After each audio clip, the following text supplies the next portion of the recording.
Perkenalkan, kami dari kelompok 5 akan membahas peran pemuda dalam pemberantasan korupsi. Di sini saya sendiri, Nikomang Sintia Purnami Dewi dengan NIM 220-200-07. Saya Niketut Adriani Lestari dengan NIM 220-200-01. Saya Nilu Putu Aikartika Jayanti dengan NIM 220-200-25. Perkenalkan, nama saya Made Cakradara Ayu Tinawati, NIM 220-217. Perkenalkan, nama saya Resta Wara Rizky Palewa dengan NIM 2002-02-0018. Pertama-tama, saya akan menjelaskan pengertian korupsi menurut Undang-Undang Nomor 31 Tahun 1900 dan secara umum. Pengertian korupsi menurut Undang-Undang Nomor 31 Tahun 1999 tentang pemberantasan korupsi mengartikan bahwa korupsi adalah setiap orang yang dikategorikan melawan hukum, melakukan perbuatan memperkaya diri sendiri, menguntungkan diri sendiri atau orang lain adalah suatu korupsi. Menyalahgunakan kewenangan maupun kesempatan atau sarana yang ada padanya karena jabatan atau kedudukan yang dapat merugikan keuangan negara atau perekonomian negara. Dan secara umum, korupsi atau korupsi politis adalah penyalahgunaan jabatan resmi untuk keuntungan pribadi.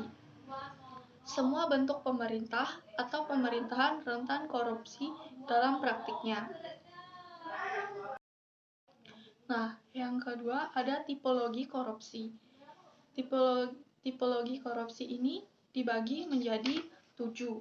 Nah, yang pertama itu ada transaktif corruption, artinya korupsi transaktif.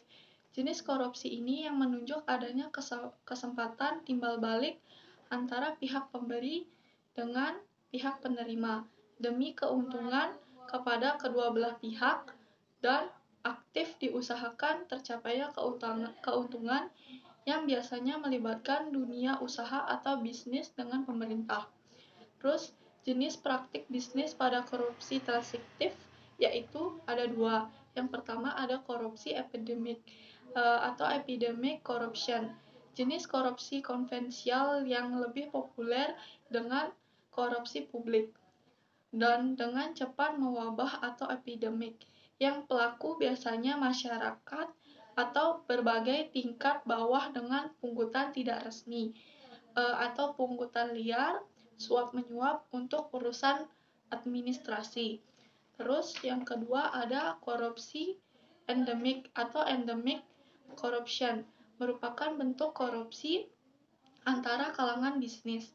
Pelaku bisnis dengan tindakan kolusi pada birokrat, artinya suap antara koruptor dengan aparat birokrat. Terus yang kedua ada extractive corruption atau korupsi yang memeras. Korupsi yang dipaksakan kepada suatu pihak yang biasanya disertai ancaman, teror, penekanan terhadap kepentingan orang-orang dan hal-hal yang dimilikinya. Terus ada yang ketiga. Yang ketiga itu ada incentive corruption atau korupsi investif. Memberikan suatu jasa atau barang tertentu kepada pihak lain demi keuntungan di masa depan. Terus ada yang keempat. Yang keempat tuh namanya nepotistic corruption atau korupsi perkerabatan. Nah, korupsi perkerabatan ini mencakup penyalahgunaan kekuasaan dan wewenang untuk berbagai keuntungan bagai teman atau sanak saudara. Terus ada yang kelima ada defensive corruption atau korupsi defensif. Pihak yang akan dirugikan terpaksa ikut terlibat di dalamnya atau bentuk ini membuat terjebak, bahkan menjadi korban perbuatan korupsi. Terus yang keenam ada autogenic corruption atau korupsi autogenik. Korupsi ini termasuk yang dilakukan seorang diri atau single finger tidak ada orang lain atau pihak lain yang terlibat. Terus yang terakhir ada yang ketujuh, supportive corruption atau korupsi suportif. Jenis korupsi ini tidak secara langsung menyangkut uang atau imbalan langsung atau bentuk lain. Tindakan-tindakan yang dilakukan adalah melindungi dan memperkuat korupsi yang sudah ada sebelumnya. Saya akan menjelaskan tentang bahaya korupsi. Yang pertama, terhadap bidang ekonomi. Korupsi merusak perkembangan ekonomi suatu negara. Jika suatu aktivitas ekonomi dijalankan dengan unsur-unsur korupsi, maka pertumbuhan ekonomi yang diharapkan tidak akan tercapai. Berefek pada berkurangnya investor dan kepercayaan negara lain terhadap negara kita. Yang kedua, terhadap bidang politik. Kekuasaan yang dicapai dengan korupsi akan menghasilkan pemerintah yang tidak sehat. Pemerintah yang berkuasa cenderung menjadikan alat kuasanya sebagai bentuk meraup keuntungan sebesar-besarnya terhadap kita atau orang-orang yang memiliki kekuasaan yang di bawah mereka. Yang ketiga, terhadap bidang keamanan, ketahanan, dan keadilan sosial. Dengan berorientasi pada keuntungan terhadap kelompok tertentu, menjadikan keamanan dan ketahanan tak lagi diperhatikan. Akibatnya, mereka yang tidak memiliki kecukupan penghasilan menjadi kelas bawah, ditindas oleh mereka yang berkuasa dan berharta. Selanjutnya itu terhadap budaya dan kehidupan sosial. Korupsi yang merajalela dan menjadi kebiasaan akan menjadikan masyarakat kacau dan tidak ada saling percaya antara satu sama yang lain. Yang terakhir itu terhadap bidang keagamaan. Korupsi juga menimbulkan kekacauan. Berbagai bentuk bantuan yang diberikan oleh para dermawan kepada yang memerlukan tidak dikelola dengan baik, dikarenakan ada unsur permainan yang dilakukan pada penyalur. Akibatnya, angka kemiskinan semakin tinggi dan makin banyaknya orang yang menderita kelaparan. Selanjutnya, ciri-ciri korupsi. Yang pertama, suatu pengkhianatan terhadap kepercayaan. Yang kedua, penipuan terhadap badan pemerintah, lembaga swasta, atau masyarakat umum. Yang ketiga, dengan sengaja melalaikan kepentingan umum untuk kepentingan khusus. Yang keempat, dilakukan dengan rahasia. Yang kelima, melibatkan lebih dari satu orang atau pihak. Yang keenam, adanya kewajiban dan keuntungan bersama dalam bentuk uang atau yang lain. Yang ketujuh, terputusnya kegiatan korupsi pada mereka yang menghendaki keputusan yang pasti dan mereka yang dapat mempengaruhinya. Yang kedelapan, adanya usaha untuk menutupi perbuatan korup dalam bentuk-bentuk pengesahan hukum. Dan yang sembilan, menunjukkan fungsi ganda yang kontradiktif pada mereka yang melakukan korupsi. Saya di sini akan melanjutkan pembahasan mengenai kasus korupsi dan dampak korupsi di Indonesia. Yang pertama-tama akan saya bahas mengenai kasus korupsi di Indonesia. Adapun beberapa kasus korupsi di Indonesia. Yang pertama, kasus mantan Ketua DPR Setia Novanto. Ia dinilai terbukti secara sah melakukan korupsi proyek pengadaan KTP elektronik atau EKTP yang ditaksir merugikan negara hingga 2 triliun. Yang kedua, kasus korupsi di Bank Senturi yang menyeret Budi Mulya. Ia dinyatakan terbukti bersalah dengan melakukan korupsi dalam hal pemberian fasilitas pendanaan jangka pendek kepada Bank Senturi. Yang ketiga, kasus korupsi Wisma Atlet Hambalang dengan terdakwa mantan Ketua Partai Demokrat Anas Urbaningrum terbukti korupsi menerima hadiah dan tindak pidana pencucian uang. Selanjutnya, saya akan membahas mengenai dampak korupsi di Indonesia. Yang pertama, menurunnya tingkat pendapatan suatu negara. Yang kedua, menurunnya kepercayaan dari para investor. Yang ketiga, tingginya tingkat pengangguran. Yang keempat, terbatasnya akses bagi masyarakat miskin. Yang kelima, hilangnya kepercayaan publik terhadap partai politik. Yang keenam, hancurnya kedaulatan rakyat. Bismillah, Assalamualaikum warahmatullahi wabarakatuh. Saya Restawara Rizky Palewa. Di sini saya akan menjelaskan bagaimana upaya pemberantasan korupsi di Indonesia. Upaya masyarakat dalam memberantas korupsi di Indonesia adalah, yang pertama adalah pengawasan oleh lembaga masyarakat, yang kedua adalah lembaga pengawasan seperti DPR, DPRD, KPK, BPKP, dan Bawasda. Selanjutnya adalah badan pengawasan independen seperti KPK, lembaga penegak hukum seperti kepolisian, kejaksaan, dan pengadilan, menentukan pidana minimum khusus, pidana denda yang lebih tinggi, dan ancaman pidana mati.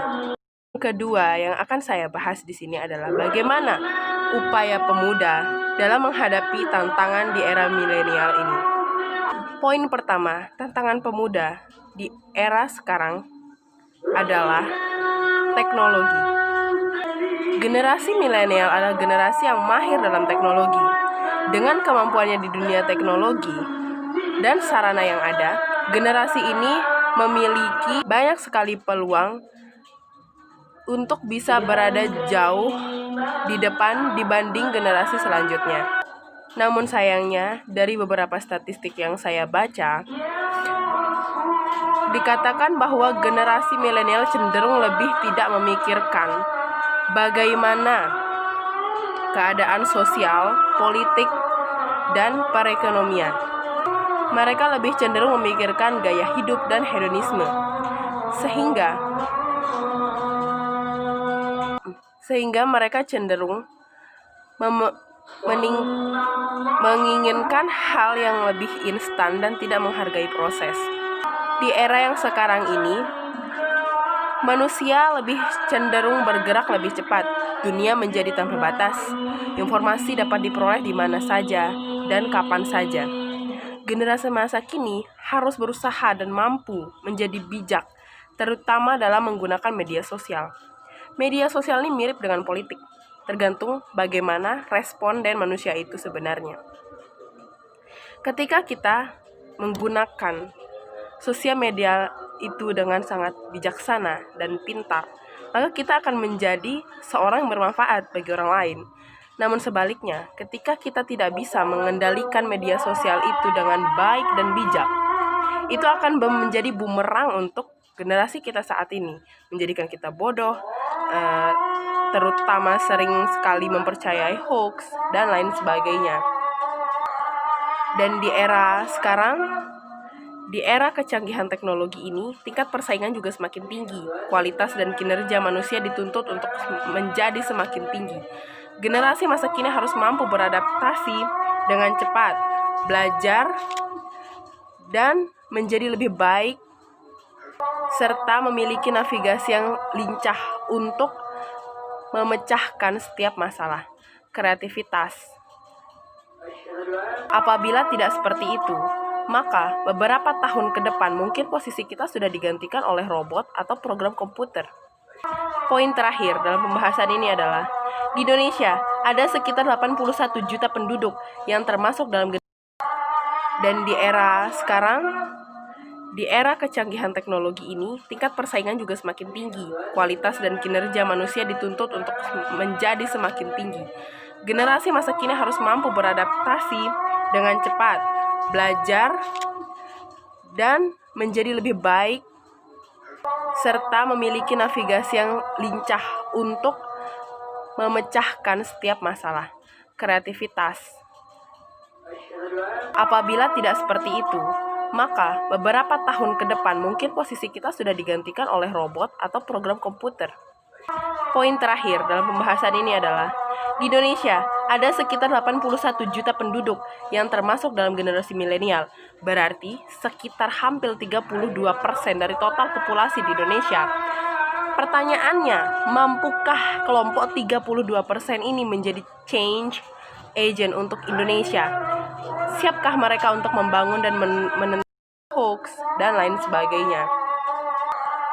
Dan di era sekarang, Di era kecanggihan teknologi ini, tingkat persaingan juga semakin tinggi. Kualitas dan kinerja manusia dituntut untuk menjadi semakin tinggi. Generasi masa kini harus mampu beradaptasi dengan cepat, belajar, dan menjadi lebih baik, serta memiliki navigasi yang lincah untuk memecahkan setiap masalah. Kreativitas. Apabila tidak seperti itu, maka beberapa tahun ke depan mungkin posisi kita sudah digantikan oleh robot atau program komputer. Poin terakhir dalam pembahasan ini adalah, di Indonesia ada sekitar 81 juta penduduk yang termasuk dalam generasi milenial. Berarti sekitar hampir 32% dari total populasi di Indonesia. Pertanyaannya, mampukah kelompok 32% ini menjadi change agent untuk Indonesia? Siapkah mereka untuk membangun dan meneruskan Indonesia? Ini yang menjadi tantangan terbesar bagi generasi milenial Indonesia. Akan membahas peran pemuda dan kondisi pemuda. Yang pertama, saya akan membahas peran pemuda di Indonesia itu memiliki peran yang penting dalam kemerdekaan Indonesia. Salah satu peristiwa sejarah yang besar dan melibatkan pemuda yaitu Sumpah Pemuda. Selain itu, pemuda khususnya mahasiswa mempunyai peran besar dalam meruntuhkan pemerintahan Orde Baru. Dan yang kedua, pembangunan perilaku anti korupsi kepada masyarakat. Upaya penanaman nilai-nilai tentang bahaya korupsi harus dilakukan kepada masyarakat. Tindakan sangat diharapkan agar seluruh masyarakat teredukasi nantinya mempunyai daya kritis terhadap kebijakan pemerintahan yang dinilai kurang relevan. Yang ketiga, membangun sikap anti korupsi internal organisasi. Hal ini terutama dimulai dari kesadaran masing-masing pemuda, yaitu menanamkan dalam diri mereka sendiri bahwa untuk tidak melakukan tindak korupsi walaupun tindakan yang sederhana. Upaya pemuda melibatkan diri dalam hal terkecil. Peran tersebut dapat dimulai dari sikap zero tolerance terhadap tindak korupsi, seperti tidak memiliki cakada calon kepala daerah dan yang korup, meningkatkan bahaya laten korupsi di lingkungan terkecilnya. Yang kedua, kondisi pemuda terhadap dua, yaitu negatif dan positif. Yang negatifnya, kontribusi saat ini, aksi hanya menunggu kesalahan aparat, banyak pemuda dimanfaatkan untuk kepentingan pejabat, anak muda yang terjebak dalam pragmatisme. Dan yang positif itu ada tiga, banyaknya yang sadar anti korupsi, banyak yang bergerak, pemuda punya semangat fisik yang kuat, niat yang tulus, dan waktu yang luang. Sekian dari kelompok kami, mohon maaf apabila ada kesalahan dan perkataan yang kurang mengenakan. Terima kasih. Terima kasih.